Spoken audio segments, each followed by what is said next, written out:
Žinai, viskas gyvenime ateina savo laiku.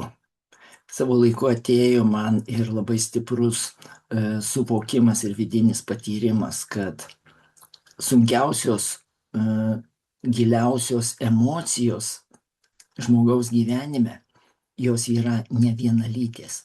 Kadangi jos gimsta pasiekoje situacijų, kurios vystosi ir priveda iki tų sunkiausių emocijų.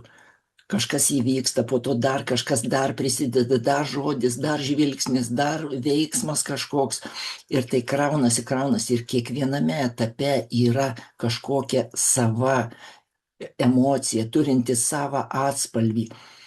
Ir žinai, kada pradirbam emociją bendrai aplamai, kažkaip visą, per praktikas, ta emocija lyg ir nusiima savo krūvį kažkiek, bet viduje tie sluoksniai, jie lieka su savo krūviais ir galutinė bendrai aplamai ta emocija pamažu jinai vėl sugrįžta. Lyg tai praėjom per praktiką, lyg tai išjautėm, lyg tai ir išverkėm, o po kiek laiko tas skausmas vis tiek kažkur iš giliai pakyla.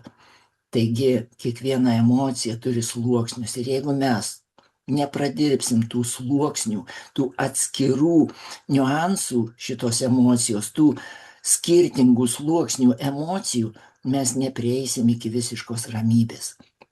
Ir kai šitą dalyką aš gavau, man iš karto viduje tapo aišku, kad reikia pertvarkyti 5 pakopą, kurioje mes ėjom į 5 skaudžiausias mūsų gyvenime emocijas ir dirbom su jom atskirai, kad kiekvieną iš jų mes turim pereiti dar sluoksniais. Ir tik tai tada prieisim iki gilios pilnatvės, ramybės ir susitaikymo iki galo.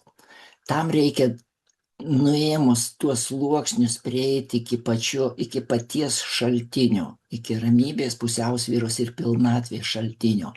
Taigi, 5 pakopa, ji vyks jau šiemet 2 kartą ir štai čia giliai eisim būtent per sluoksnius emocijų, tam, kad pagaliau padaryti tai iki galo, kad visi psichosomatiniai poveikiai mūsų organizme nuo šitų emocijų, kad jie tiesiog ištirptų galutinėme šaltinyje, kad šaltinis galėtų pakilti ir užlieti iš savo pusiausvyros ramybės ir pilnatvės, užlieti šitas sluoksnius ir viskas nurimtų.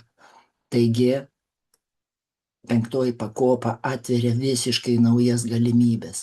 Net jeigu mes tikrai praėjom per 4 pakopas ir labai rimtai pradirbom ir jau yra kur kas geriau, tačiau jeigu giliau, detaliau pasižiūrėt, tai vis tiek yra likučiai, kurie dėja yra magnetai.